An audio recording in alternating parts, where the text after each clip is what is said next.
Welcome back to Bobblehead Homestead. I am Jeff. Today is Monday.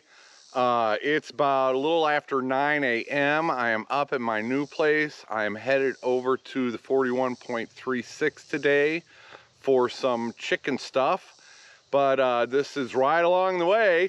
So I stopped here. Yeah, right behind over there. I don't know, right in front of it, the minivan. Yeah, let's just walk over there. They, Simple Life Reclaim, loaned me a seed spreader because it was supposed to start raining and I had some seed anyway. So I'm gonna get that back to them because it hasn't rained. It has not rained, so I have not spread any seed out there on all that bare earth. So yeah, I'll get it back to them. They might want to spread some seeds this fall. That's it's a good time. You don't want to do it when it's 105 and it hasn't rained for 3 weeks, but in the fall when it starts raining again, it's a good time to put some, you know, like cover crop, grass, clover, or whatever kind of those types of seeds down. All right, so I wanted to stop here and get that, and yeah, the minivan is back. It's working good enough, I'll just say that. And what else can I tell you? I met up with Drew at 8 o'clock this morning and traded off Boss Hog for the minivan. And good luck getting that thing home, Drew. I'm sorry. No, it should get him there. And all right, that's it. It's too early in the morning for me to be making videos. So I'm headed over to the 41.36 and we'll see what kind of chicken stuff we can get into.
This is awesome, man. This is so exciting.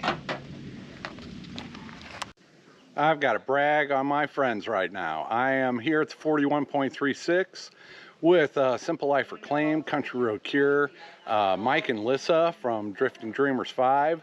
They have shown up, and I got to brag about them because I remember when they first got here, and now they are processing their own food, their own meat here on the homestead. And what I just witnessed, that's why I had to turn on this camera, was we were teaching Mike and showing him, you know, the process of turning a chicken into, you know, future meals. And then Mike was teaching his kids how it's done. So yeah, yeah, yep, priceless. I want to talk more about what a great day Monday was over at the 41.36. You can find a lot more video of that at Simple Life Reclaimed and Country Road Cure. I'll put a link down below to their channels and videos. Yes, Gary and Mel and family, they raised some Cornish cross meat birds, meat chickens for about 10 weeks. And then Country Road Cure, Anthony and Roxanne and family, they have a new chicken plucker, and so they teamed up for a chicken processing day to put some meat in the freezer. Mike and Lissa from Drifting Dreamers 5, they came by, and that was their first experience with anything like that. So yeah, it was a great day, a lot of fun, and just getting it done. Gary and Mel have done this before, just their own backyard birds back in Arizona, but they hadn't done the whole process with a chicken plucker and all that. Anthony and Roxanne helped me out with a chicken processing day here. And so they had been through it once, and those were regular yard birds. The Cornish cross and the like the extra roosters or hens from a typical backyard flock, they're a little bit different, but same basic techniques. But yeah, they pooled their resources together and put some food on their plates, and that's always a good thing to see. I have been involved in quite a few of these over the past few years, and they're all different. Everybody has their own ideas and approaches, and that's one of the great things is passing along the knowledge. And 5 years later, I can start passing along some knowledge. I've learned from Drew's Lens. Just doing a handful at a time. We didn't do the scalding and plucking, we skinned it. But so Drew taught his dispatch method to Anthony, and Anthony on Monday was teaching that to Gary and Mike. And so, passing along knowledge that way. The poultry processing cones that we used, those were gifted to me from Jason and family from Cog Hill Family Farm way back years ago. I should try to find that footage. But yeah, he sent me like a, house homestead warming package with some Seminole pumpkin seeds. And I wonder if I got any more of those left. Yeah, I got to do some hunting. But and we've used those many times here and there and other places. So those processing cones, and I learned a lot of that just by watching YouTube before I ever got firsthand experience. And then I was able to go up and watch VW Family Farm. Ben and Andrea and their kids do a processing day, and they know what they're doing. Assembly line going with them and their two teenagers, and whipped out, I don't know, there was a lot of them. And then, Roots and Refuge came by, and we had a cookout and ate some beaver burgers. So, processed with Papa Pepper and his family, with Monica and Chad, a whole bunch of these Cornish cross type birds. And I took some of my yard birds, whatever you want to call them, up to process also. And that's one of the good things I see about this is people with like minds getting together, pooling their resources, and you can get it done so much faster, and you can have a lot of fun doing it too. Yesterday they didn't have 50 of them to do, so we could take our time and really explain to Gary how to do this, and Gary could explain to Anthony and Mike how he did stuff, and I could supervise. But it was, yeah, just, it's great getting together like that. So if you're interested in taking more control over your food and get involved with other people would be my suggestion. Maybe plan ahead with it so that you can pool your resources. Have one big processing day with a group of folks. Include folks who have never done it before so that they can learn. If they're eager to learn like Mike was, Bob is bumping the camera, then it's going to be a good day. It's always a good day when you're learning something new. I learn something new every single time.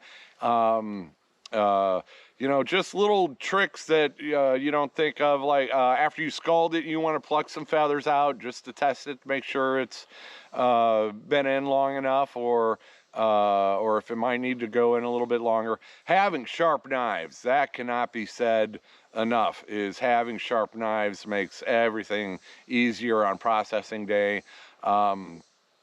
Having the right thermometer to read the correct temperature of your water, and having ice. You know, they packaged them and threw them on ice right away.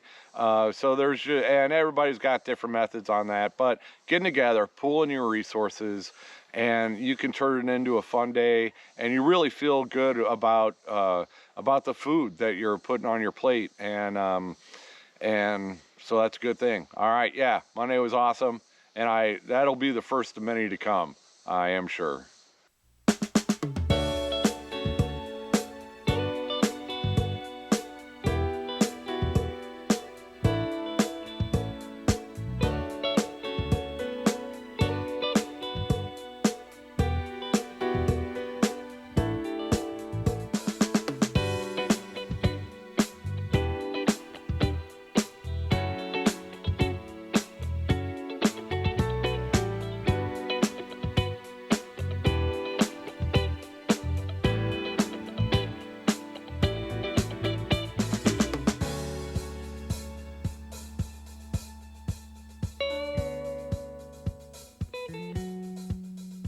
Welcome back to the new improved bobblehead homestead. I am Jeff. Today is Wednesday. We got Drew and Lindsay back there, and yeah, they are working. I'll be telling you about that in a minute. The footage you just saw was from Monday over at the 41.36. We had a food processing day. I have been to quite a few of those over the years, and all of them have been great and special and unique. Uh-oh, what's going on behind me? Yeah, they're filling the hugel culture beds. I gotta get to work. First up for me today is they should be putting me on the schedule for my water meter. The water is coming from the other side of this gravel lane here, and there's a blue flag behind me, but as you can see, we've got down trees, and so I brought the chainsaw, and I'll be trying to get some of this out of the way of where the water meter is going.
It is now Thursday. Yesterday was Wednesday. That's when Drew and Lindsay and I were up in my new place working on stuff. And recap was we also, Drew has his backhoe. Tree Haven is letting us borrow his little skid steer with the bucket.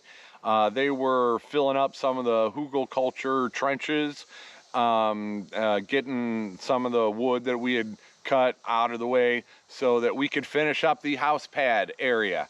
And so that was the focus yesterday, was finishing up the house pad area. And as you saw, we got started putting down the landscape fabric. It's like a geotextile fabric. It will repel the water. So as it's raining, it's going to disperse most of the water. And but it's porous enough that, like, if it puddles, some of it will seep through, but most of it will be diverted away. So yeah, that is my plan. That's what I did at where the shed to house is sitting right now. Put some landscape fabric under there and then rock on top. And so that was the plan for yesterday, to get that ready for the rock, because the rock was delivered today. I am told, yes, the rock was delivered today. I could not make it up there for that because the minivan's brakes started acting up again on the way home. So I got 2 trips out of it, and yeah, now I have no idea. I have no idea, but more money. That's the only thing I know for sure, is more money. But yeah, so no vehicle once again. I could not make it up there for the delivery. It's pretty self-explanatory. There's a bunch of landscape fabric. Put the rock on the landscape fabric. So when I go up, or when I think Drew will probably beat me up there, well, we'll find out. But that is where that little skid steer that Tree Haven is loaning us, I think that's going to come in really handy, spreading out that gravel on the landscape fabric. And yeah, once that gravel is down, I need to buy blocks to put underneath it to raise it up. I'm going to go at least 3 blocks tall. It's not perfectly level, so I'm going to need some shims also. And then once that is good, then I'll be ready to schedule the house move. Yeah, moving the shed to house. Don't have a date. Don't even know who's going to do it yet. I've got some feelers out for a few people. But yeah, I gotta have, I'm not gonna schedule it and then not be prepared when they're ready. So I had to make sure that I'm prepared, because as we all know, things can happen, and your car breaks down and you can't make it, and then the shed's supposed to be, so I'd like to wait until my ducks are in a row before I go and make a huge plan like a shed to house move date. So it has not been made yet. Speaking of dates, my birthday, Thursday, 1 week from today. 1 week from today is my birthday. 1 week and 1 day from today is Marcel from It's All Grady, his birthday. And they are coming down on that Thursday. They're going to meet here like between 9 and 10 a.m. They're bringing a trailer. We're going to move some hoop coops and whatever we can move up to my new place. Then at around 1 o'clock at my new place, if you can't make it down here, show up at my new place and just have like a potluck lunch and visit each other, sit around, chat. It's an off-grid lunch. There's no electricity, no running water, no bathroom facilities. Boonville is about 10 minutes away, and I will be providing some type of main dish. I'm thinking beef taco, taco seasoned meat, and then basic fixings for like tacos or taco salad. And then I'm gonna see if I can get some pies here. That reminds me, oh my goodness. Anyway, and I've got that means I got a week to get this place ready. These hoop coops that need to go, they're buried in weeds right now, so I gotta dig them out of all the weeds. I've got a lot of work to do to get ready for next week, so I better get busy and stop yapping. Hit me up at my email address will be in the description if you are coming or need to come. Oh yeah, I can give you an update on, I think I have 4 large trailers and 3 small trailers. 4 large and 3 small. The 4 large, those can do at least 1 hoop coop, and maybe even a hoop coop and a brooder or something like that. So I'm and 3 small trailers. I've got I don't think I need any more the smaller trailers, like 6x8 type deal. I've got the 2 IBC totes, the picnic table, and some smaller fencing and stuff like that. So I think those 3 smaller ones are gonna get mostly everything. On the smaller side, it's the big coops, big trailers for the big coops. Anyway, send me an email if you're planning on being there so I can have a trailer count and a head count. Who knows? I'll give you an update as we go along. And yeah, that's all I got. I got to go get back to work and get ready for all this stuff. Thank you for watching. Thanks for your support. It's all getting exciting. It really is. It's frustrating, but it's getting exciting. Take it easy, everybody.